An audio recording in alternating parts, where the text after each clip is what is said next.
Latha Shamar Lagashoth, Athal Debari Hathor Hazath, Hachathobain Basapar Hazah, Layara Ath Hasham Hanachbad, Wahanara Hazah Ath Ya'o Alecha, Wahapala Ya'o Ath Machathacha.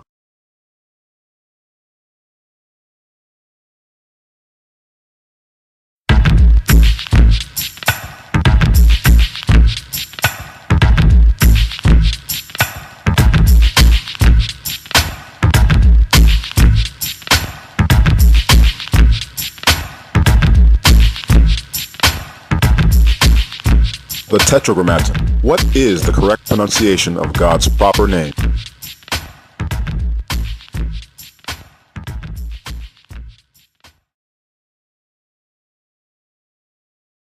As with the name Masha, some of you are probably wondering, who is this YAHWEH and who is this YAHWEH GOCC and who is this YAHWEH Sharal that I keep talking about? These are theophoric names. A theophoric name is simply a personal name which has God's proper name as part of it. Whenever a theophoric name was pronounced, you also heard God's proper name being uttered every single time. The name Abram gave his son, commonly known as Isaac, was because Abram and his wife laughed at the idea that God could make her pregnant at the advanced age of 90. This is found in Genesis 17, verse 17. The part of the name that means laugh is the word Tzachak, spelled with the three letters Sa, Cha, and Ka. The initial letter Yah that prefixes the name is the first letter of God's proper name. It is not the word he, as many ignorantly claim. The name literally means Yah-O laughs, because at the end of the day, it was God who did the laughing when Abram's wife conceived and gave birth to a son, just as he said she would. There is nothing too hard for God to do. YAHWEH in turn gave his son the name YAHWEH GOCC. Again, this name is made up of two words. The initial letter Yah is the first letter of God's proper name. The second word is the word GOCC, which means to supplant or to overtake and overpower. In Genesis 25, we read that YAHWEH GOCC came out of the womb grasping the heel of his older fraternal twin brother, Gasho, who was commonly called Esau.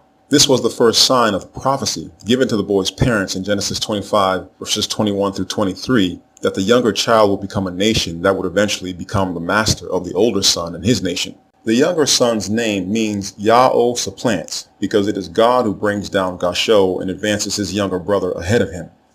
YAHWEH GOCC was eventually given a new name. In Genesis 32, we read that he was assaulted by an angel of God, and that he successfully overpowered that angel until the angel hit him in his thigh bone, which threw it out of joint. But that was not enough to force YAHWEH GOCC to let the angel go, and YAHWEH GOCC refused to let him go until he blessed him. So that is what the angel did. He gave him a new name made up of three words, which literally means Prince with the God Yah-O. The initial letter Yah is the first letter of God's name. The second word Shar means prince or ruler, and the final word Al means God.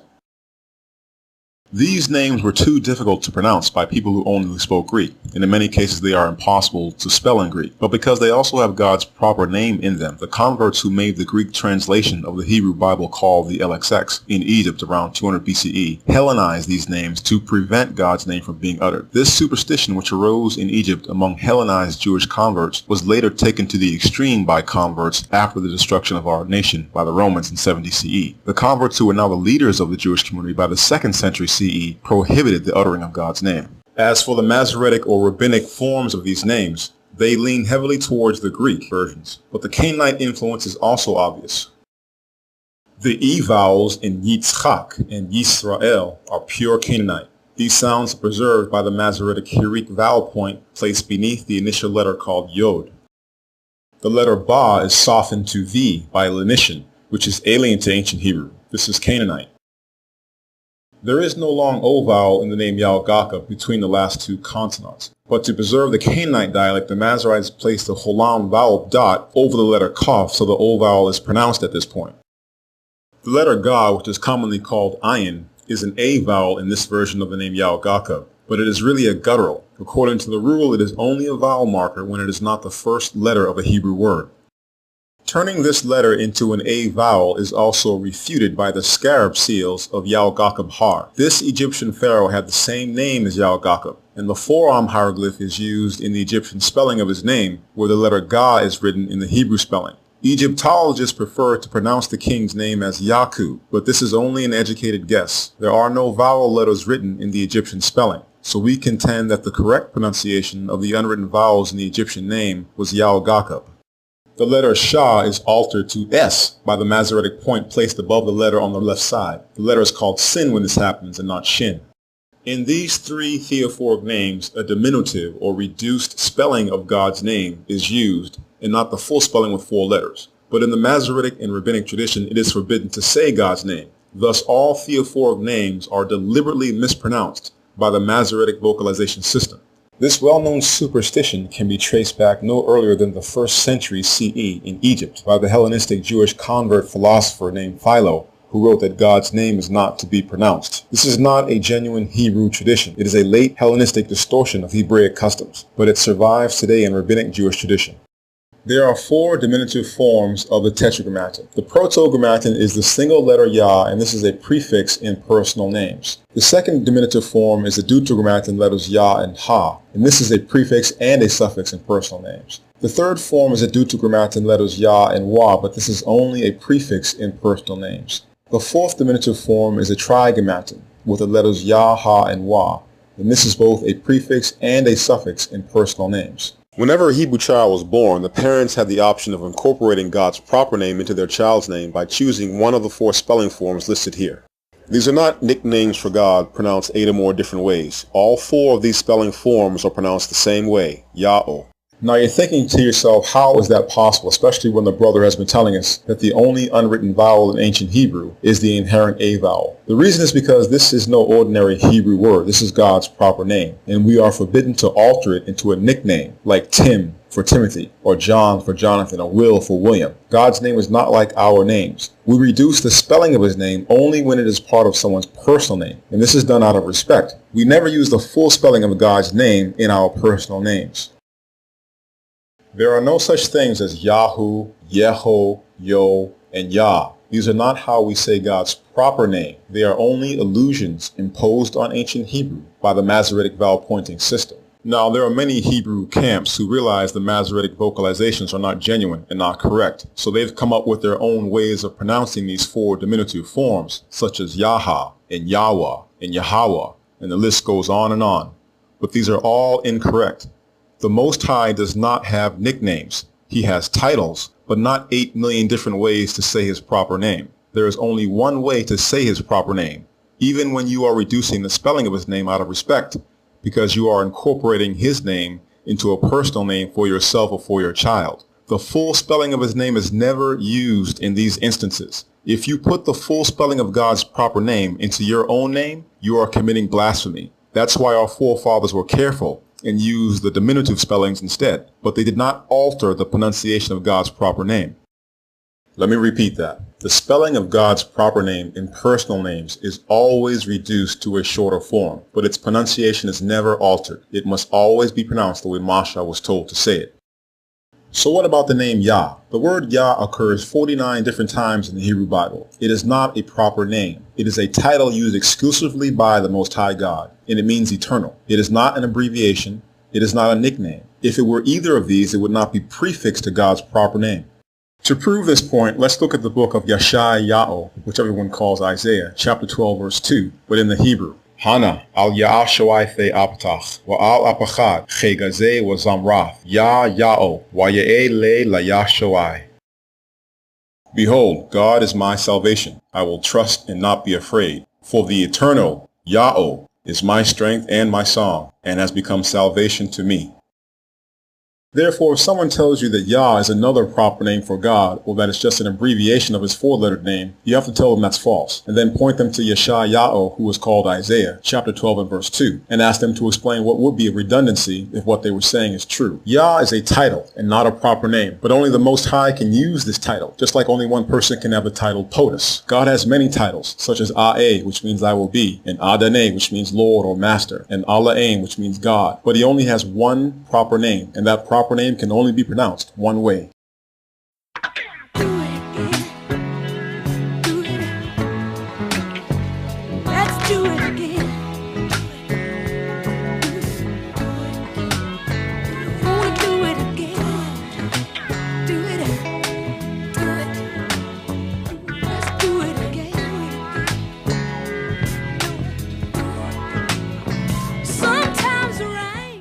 Here is the proof that diminutive spellings of the Tetragrammaton are all pronounced the same way.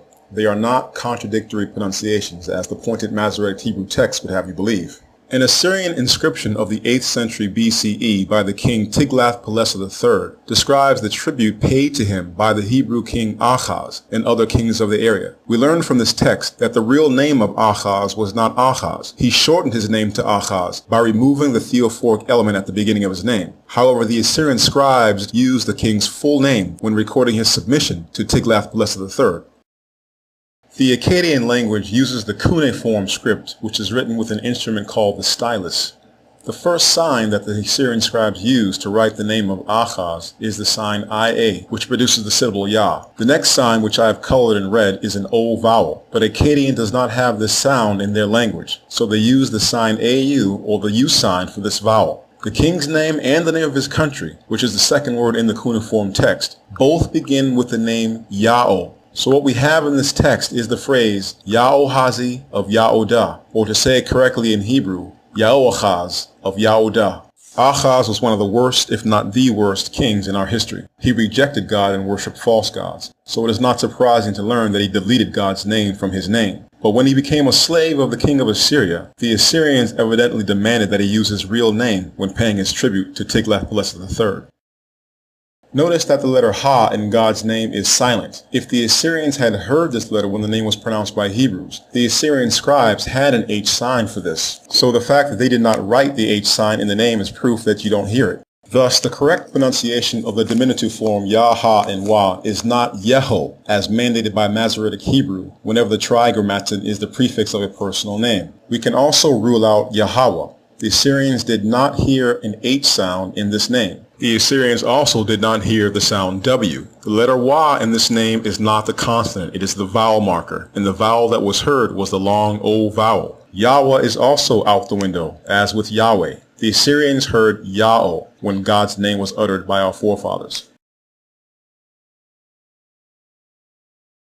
The royal name everyone mispronounces today as Jehu is spelled with the single letter Yah as the prefix diminutive form. The king's name is not Jehu. It is Yao-ho, Yao-ho. It combines God's proper name with the third person masculine singular pronoun ho, which means he. Hence the meaning of the king's name is Yao is he. This name is the answer to the rhetorical question, who is God? The answer is Yao is he. There is also no such thing as the name Abijah or Abijah as it is spelled in the King James and other English translations of the Bible. The king's name is spelled two different ways in ancient Hebrew. One way is with the letters Yah and Ha as the diminutive suffix form. Another way is with the letters Yah, Ha, and Wah as the diminutive suffix form. Both forms are pronounced the same way. There are not two different ways to say the king's name. The way you pronounce his name is Ab-Ya'o. Ab-Ya'o. Ya'o is father. Ab-Ya'o is not actually the name this king was given at birth. His name was Abaim, not Abijam or Abiyam. Abaim, and it means father. This name is not a Theophoric name, so I didn't put it in the chart. The last two letters Yah and Ma are used to pluralize words in Hebrew or emphasize them. So the name Abaim is not fathers in the numerical plural. It is father in the singular, but emphasized with a majestic plural. The name is a reference to God, who is the supreme father. And this explains why later in life the king adopted the name Ab-Ya'o, which means Ya'o is father, and is more specific in meaning.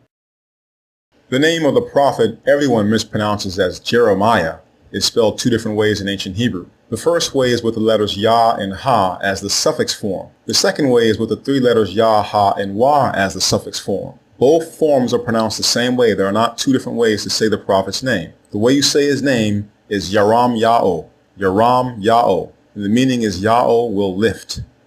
Another mispronounced royal name is the name of the king people call Joram and Jehoram. His name is spelled two different ways in ancient Hebrew. One way is with the letters Yah and Wah as the prefix diminutive form. The second way is with the letters Yah, Ha, and Wah as the prefix diminutive form. Both forms are pronounced the same way. Yaoram, Yaoram. And his name means Ya'o is exalted. The correct way to say the name of Abram's firstborn son is not Ishmael. It is Ya'o Shma'al, Ya'o Shma'al, and it means Ya'o is the God who hears. The name that we commonly mispronounce as Judah or Yehuda is spelled two different ways in the ancient Hebrew. The first way is with the two letters Yah and Ha as the prefix. The second way is with the three letters Yah, Ha, and Wah as the prefix. Both of these versions are pronounced the same way, Yaodah, Yaodah, and it means Yahweh is praised. The name we commonly mispronounce as Joseph or Yosef is also spelled two different ways in ancient Hebrew. The first way is with the three letters Yah, Ha, and Wah as the prefix. The second way is with the two letters Yah and Wah as the prefix.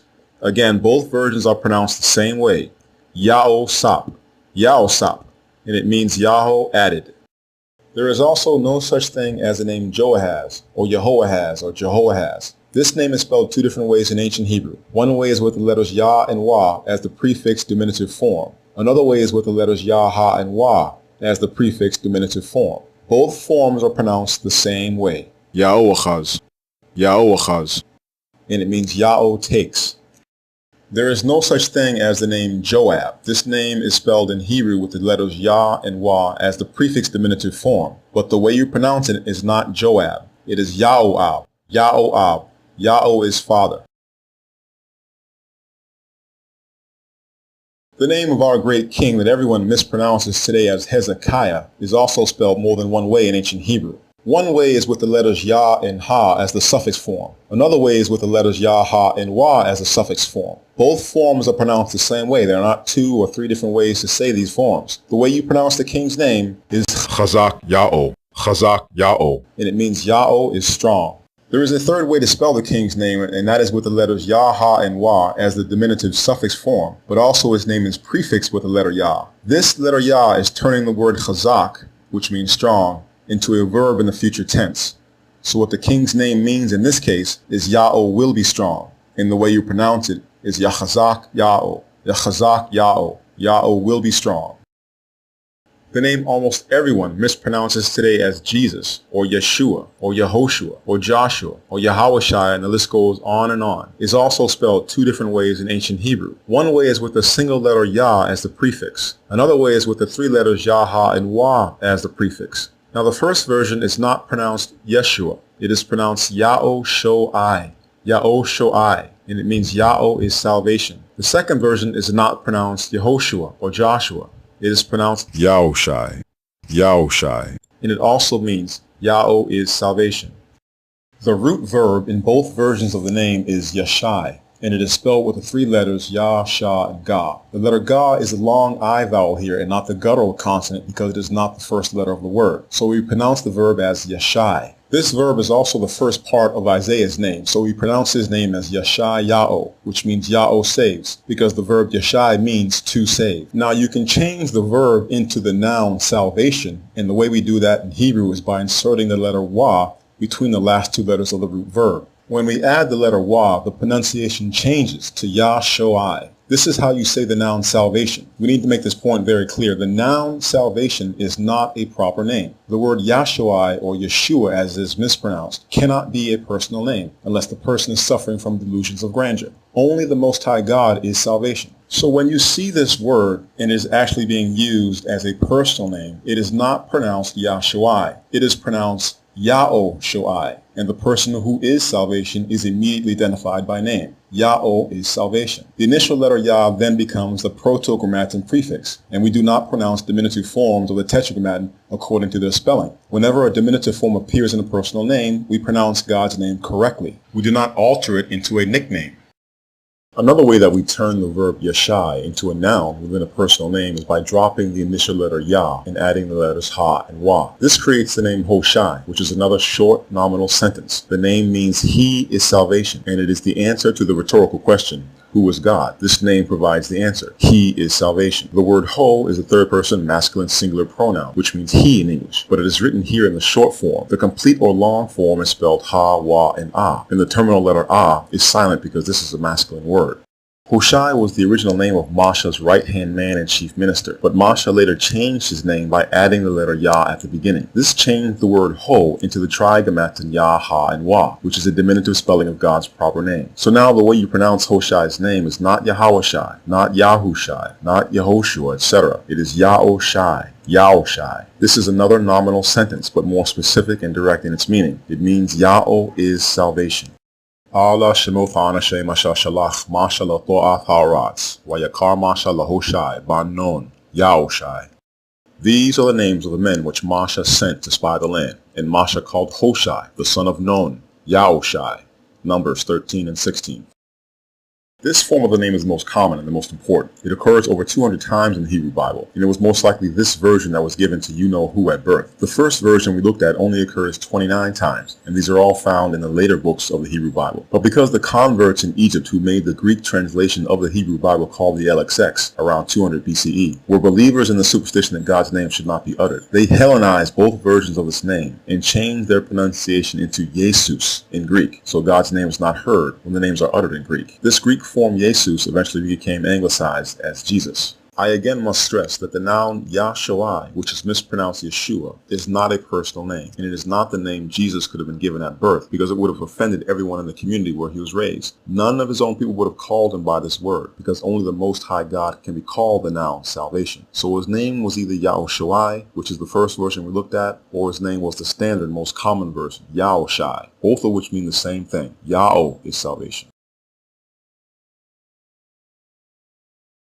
Okay, so let's recap. The picture on the left is real Hebrew, and the one on the right is fake Hebrew. Sorry to put it in those terms, but it is an indisputable fact. The ancient script on the left did not evolve into the script on the right. The script on the right was introduced by the ancient Assyrians for writing the Aramaic language. It eclipsed our script because the Gentiles from other nations who converted to our religion were more familiar with the Assyrian square script. So these converts rewrote the biblical manuscripts in the Assyrian square script during the last 2 centuries of the Second Temple period. When the Romans destroyed our nation, the converts took the lead and carried on, and they continued to copy the Bible in the Gentile Assyrian square script. Then the Masorite scribes added their vowel points and diacritic signs to these manuscripts in the 9th century CE. The ancient and real Hebrew script did not have vowel points or diacritic signs to help the reader with pronunciation. Instead, vowel letters were recognized by their positions within a word, and the vowel sounds of ancient Hebrew were ah, a, o, and I. God's proper name therefore has to be Yahweh, because every consonant letter in his name is also a vowel letter when it is not the first letter of a word. The letter Ha is always a silent vowel placeholder unless it is the first letter of a Hebrew word.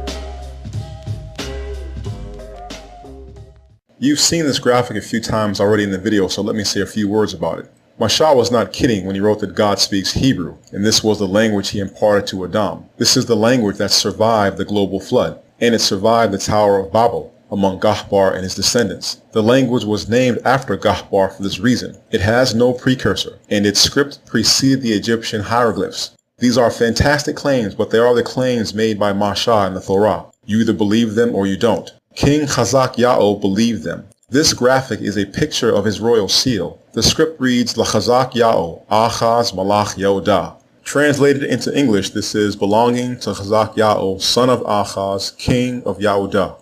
When this artifact was discovered, scholars were left scratching their heads because King Hezekiah, or Hezekiah as he is called in English, used Egyptian iconography in his royal seal. The Bible praises Hezekiah as one of our greatest kings. He was a righteous king who kept all of God's commandments. But this seems to be contradicted by his seal because it shows a winged sun disk with 6 rays shining out, and it is flanked on the left side and the right side by the Egyptian Ankh symbol for life. The winged sun disk is a well-known symbol for the Egyptian sun god. So what is going on here? The answer is simple. The ancient Hebrews believed their language and script was of divine origin and has no precursor. The Egyptian hieroglyphs came later, and the creators of these glyphs referred to the Hebrew script for at least 22 of their own hieroglyphic symbols. They simply redesigned the Hebrew letters. This is not the Egyptian sun god inside Hezekiah's royal seal. It is not any god at all, or it would be a violation of God's commandments. Therefore, it can only be a symbol of Hezekiah himself. God's anointed king outranks all other foreign kings. Contemporary Egyptians would have looked at this seal and concluded that Hezekiah was a worshiper of their supreme sun god. But the truth would have offended them. Hezekiah was actually claiming the status of their god and the right to usurp their artwork because the hieroglyphs were inspired by Hebrew. Keep in mind that symbols and geometric shapes and designs have no inherent meaning. They only mean what you want them to mean. What one symbol means in one culture can have an entirely different meaning in another culture. So although the winged sun disk was invented by Egyptians and represented the Egyptian sun god, in the Hebrew kingdom of Yehudah, it represented King Hezekiah. The 2 Egyptian Ankh signs flanking the sun disk mean, Long live King Hezekiah. This king bowed to no man and to no god except the Most High. He only served Yahweh. All the kings of the earth and their false gods were beneath Chazak Yahweh because he was God's anointed. Now is the time for me to keep my promise about Genesis 15 and 7 and Genesis 28 and 13. Even though we cannot rely on the Greek translation of the Hebrew Bible called the LXX for the pronunciation of Hebrew words and names, there is still great value in this translation because it was made from a Hebrew manuscript that predates the Masoretic text. The first century Hebrew historian Josephus was using this much older Hebrew manuscript when he wrote his Antiquities of the Jews and the Wars of the Jews, and both of these works are indispensable. When you read Genesis 15 and 7 according to the Masoretic text, it has God introducing himself to Abram by his proper name. This contradicts Exodus 6, 2 and 3, where God clearly states to Mashah that he did not utter his name to Abram, nor to YAHWEH, nor to YAHWEH. This problem does not exist in the LXX because the Hebrew manuscript upon which it is based did not have God's proper name as part of God's introduction to Abram. Instead, it has God introducing himself by his title. In Greek, this is Ho Theos, or the God in English. In Hebrew, this is Ha-Allah-Aim. Wayamar aleo. Ane ha'alaim ashahotzathecha ma'or chashdem. Lafafacha af ha'aratzazath larashatha.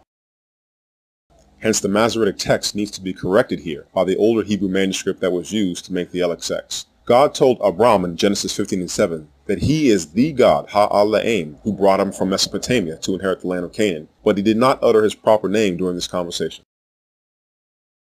The Masoretic text has God introducing himself to YAHWEH by his proper name. This contradicts Exodus 6, 2 and 3, but the problem does not exist in the LXX. There we find God introducing himself by the title, Lord God, which is Kurios Ho Theos in Greek. The same expression appears in the LXX translation of Psalm 86 and 15, where it renders the Hebrew Adonai Al. This is another case where the Masoretic text is inferior to the Hebrew text that was used to make the LXX and needs to be corrected. Wahana. Ya'o natsab galeo. Wayamar. Ane Adonai alae Abram. Abecha. Wa alae Yaotzacha. Notice carefully that the word Lord is pronounced Adon in Tiberian Hebrew. This is the Canaanite dialect. There is no O vowel in the Hebrew word. It is pronounced Adonai in Hebrew. What the Tiberian Hebrew does is preserve the Canaanite dialect by the inclusion of a dot above the letter Dalet. That tells the reader to pronounce an O vowel where there is no O vowel. Adon and Adonai are Canaanite pronunciation. The correct pronunciation in Hebrew is Adonai.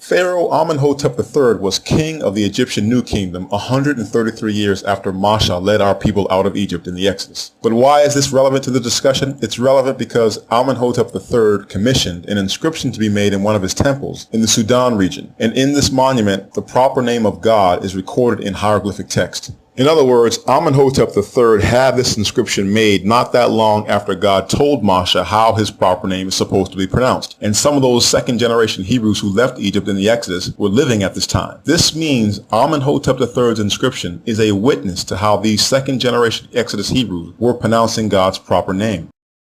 Let me set the stage by quoting just a few words from James E. Hodge that I mentioned earlier in this video series. This is from page 5 of his book, Semitic Words in Egyptian Texts of the New Kingdom and Third Intermediate Period. Quote, "In the New Kingdom, Semitic and other foreign words and names are regularly written in a specialized writing system known as group writing that employs a relatively small number of sign groups in combinations that were not formerly used for native words."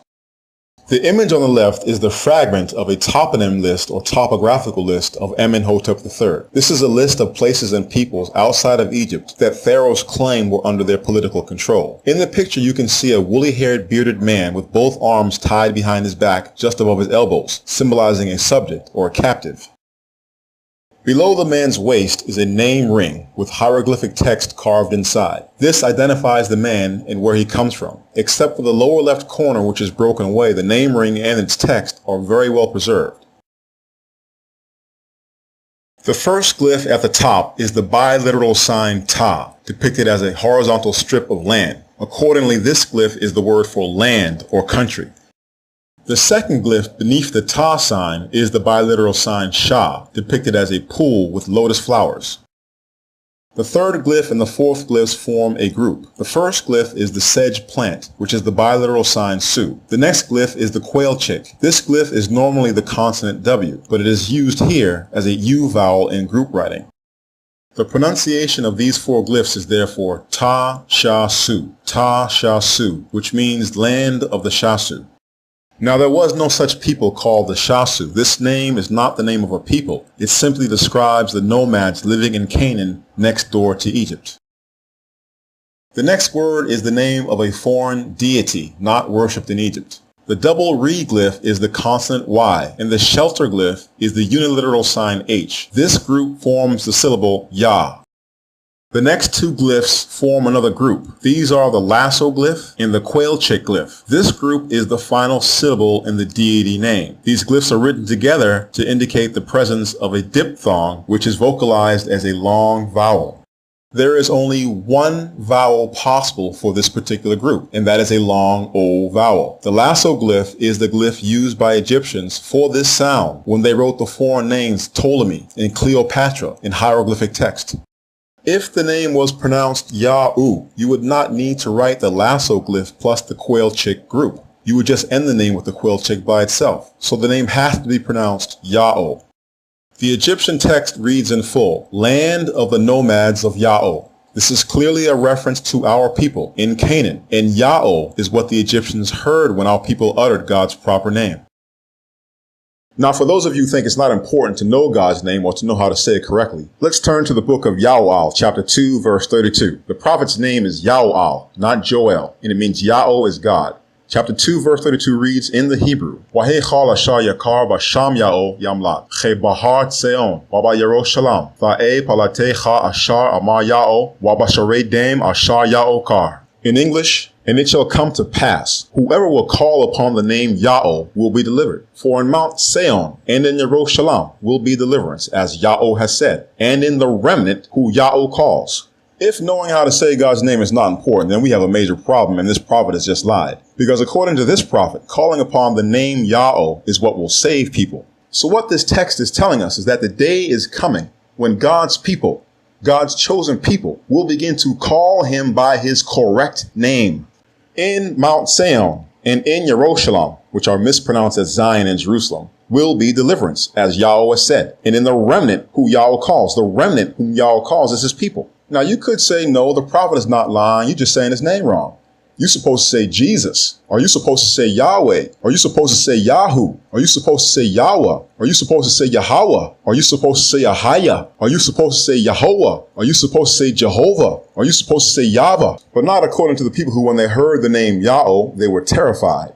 The ancient Egyptians. The ancient Egyptians were tolerant of other religions. They welcomed all foreign gods, but they did not want to have anything to do with the God whose name was Yahweh. That's no accident. All gods were worshipped in Egypt but this God. That's because Masha called on that name to destroy them for refusing to let us go. The name Ya'o was feared in Egypt. And Amenhotep III and every other native Egyptian, they knew how to say this name. The people who learned from experience in the hard way that Ya'o is not a God to be messed with, those people, those same people have basically left us a tape recording of what his name sounds like when it is pronounced. That is the witness that God has left for himself in the Egyptian record. Even the Egyptian inscriptions tell you how to say his name. Ask Amenhotep III who is Yahweh, or who is YAHWEH, or who is Yahuwah, or who is Yahweh, or who is Jehovah. You have no idea who you're talking about and look at you like you have three heads. But ask him who is Ya'o, and you can hear a pin drop, dead silence. No temples in Egypt for this god, unlike all other foreign gods. No equating this god with any of the native gods, as was commonplace with non-Egyptian gods in Egypt. No discussion about this god in the Egyptian religious texts. Nothing but an empty claim made by Amenhotep III that he was the ruler of the land of Canaan, that the people of Ya'o were now taking over. And there was nothing he could do about it. His son and royal successor, Amenhotep IV, or Enkinnatan as he later changed his name, was so afraid of this against God. But when the Canaanites begged him repeatedly to send troops to fight the Hebrews who were gobbling up all the land of Canaan, he ignored their cries and left them to their fate. Sorry, can't help you. I wish you the best of luck, but you're on your own. Because the last Pharaoh who tried to put his hands on the people of Yahweh, he's still at the bottom of the Red Sea. I'm not going to the bottom of the Red Sea. This is the truth about our history and our heritage. These so-called European scholars don't want you to know. These are the facts they discuss in private among themselves to see how they can deconstruct it and then teach you lies to prevent you from learning the truth. I did not make up the name Yahweh. You can read the Greek historian Diodorus of Sicily, one of the greatest historians of his time. He was told by Hebrews in the 1st century BCE that the proper name of the God of the Hebrews is pronounced Yahweh, exactly in agreement with the Egyptian record and with the much later Assyrian record. But modern scholars teach you lies so you can run and chase after some make-believe cat named Yahweh or Jehovah or Yahu or Yahawah. The Creator's name is Yahweh. It always has been and it always will be.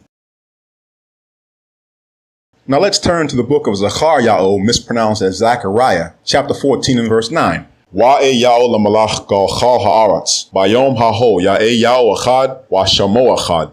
And it shall happen that Yahweh will be king over all the earth. In that day there will be one Yahweh, and his name one. Now the English version puts the word Lord in the place of God's proper name, so you have to go to the Hebrew text to see what is really being said. But ever read this verse and ask yourself, why does the prophet say that God's proper name will one day be one? Isn't it one today? The answer is no. You can count more than 20 different ways that people have come up with how to say his proper name. And the prophet knew that was going to happen. Now let's go over to the book of Zaphan, mispronounced as Zephaniah, chapter 3 and verse 9. Che'azapach al gamem shapa barora, l'char chalam basham Yahweh lagabado shacham achad. For then I will return to the people the pure language, that all may call on the name Yahweh to serve him with one accord. Shapa barora, shapa barora, the pure language. There is only one pure language, and that is the holy language you've been hearing me speak throughout this video. It is not a living language today, because one of the curses God put on his people for breaking his laws was that they would lose their language and speak the languages of the Gentiles. He took his holy language and his holy name out of our mouths as punishment. But as we approach the day when he will rule over this earth, he promised to restore the knowledge of his name and his pure language back to his people, who were dispersed beyond the rivers of Ethiopia and then shipped off to the Americas as slaves during the transatlantic slave trade. This is the trigger that will usher in the new age and the return of the Mashiach, Yahushai ban Yahusap. The restoration of the name of the Most High begins in the far east, according to Revelation chapter 7. The seal of God written on the foreheads of 144,000 select children of Yahusharal is not a tattoo. It is God's proper name in their minds and hearts. It is the boldness to proclaim God's proper name correctly, to shout it and to sing it until it drowns out every other sound and is the only sound heard all over the face of the earth. That day has already begun.